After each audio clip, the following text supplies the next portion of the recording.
উজির সাহেব, আপনি কি বলতে পারেন আমার রাজ্যে বৃদ্ধ প্রজাদের কি অবস্থায় আছে? আপনি কি খোঁজ খবর নিয়ে দেখেছেন? জাহাপনা, আপনার সমস্ত রাজ্যে আমি তন্ন তন্ন করে খুঁজেছি, আপনার বৃদ্ধ প্রজারা মোটেও ভালো নেই। কি শোনালেন উজির সাহেব? আপনি সমস্ত রাজ্যময় ঘোষণা করে দেন সমস্ত বিবাহিত যুবকরা যেন আমার রাজ দরবারে উপস্থিত থাকে। জাহাপনা, আমি আপনার আদেশ অক্ষর অক্ষরে পালন করে যাব। যান যান, এক্ষুনি যান, আপনি রাজ্যময় ঘোষণা করে দেন।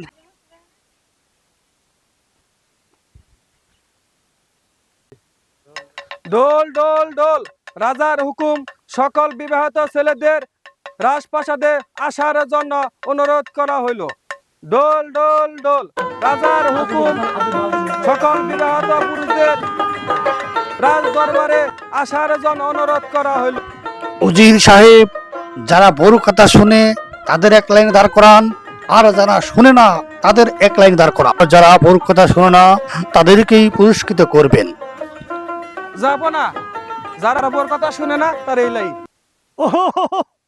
হে খুদা, অবশেষে আমি পেয়ে গেলাম আমার রাজ্যে একজন মাত্র লোক যে বোর কথা শুনে না। আমি তাও রানী মারে একটা জবাব দিতে পারবো। হে যুবক, আমার এখানে আসো, আসো। বলেন হুজুর। কি কারণে তুমি যে লাইনে বোর কথা শুনে না সেই লাইনে দাঁড়াইছো?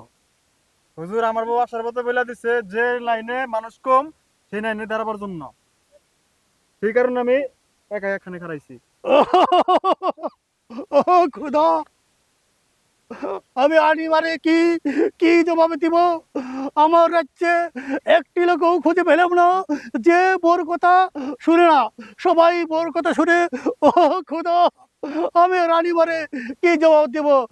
উজির সাহেব, আপনি কি ঠিক মতো ঘোষণা করেছিলেন নাকি গাফিলতি করেছিলেন? না হুজুর, আমি আপনার আদেশ অক্ষর অক্ষরে পালন করেছি। সব বিবাহিত যুবকদের আমি আপনার রাজপ্রাসাদে আসার জন্য বলেছি, তারা সঠিকভাবে সবাই এসেছে। আমি তো আমার বেগম সাহেবকে বলেছিলাম যে একজন লোক হলেও তোমাকে খুঁজে বের করে দেখাবো, প্রমাণ দেখাবো যে আমার রাজ্যে একজন মাত্র লোক আছে যে বোর কথা শুনে না। এখন তো আমি একটা লোকও পেলাম না, সবাই বোর কথা শুনে। এই অপমান আমি কিভাবে শোবো, কিভাবে শোবো? ও খুদা, ও খুদা, ও খুদা। যাবো না, আপনি এত অস্থির হয়েন না। আমাদের রাজপ্রাসাদে তাহলে কি হবে? ওই সবাই চলে যাই, চলো। রাজাই বোর কথা শুনে আর আমরা কি করবো? আমরা চলে যাই।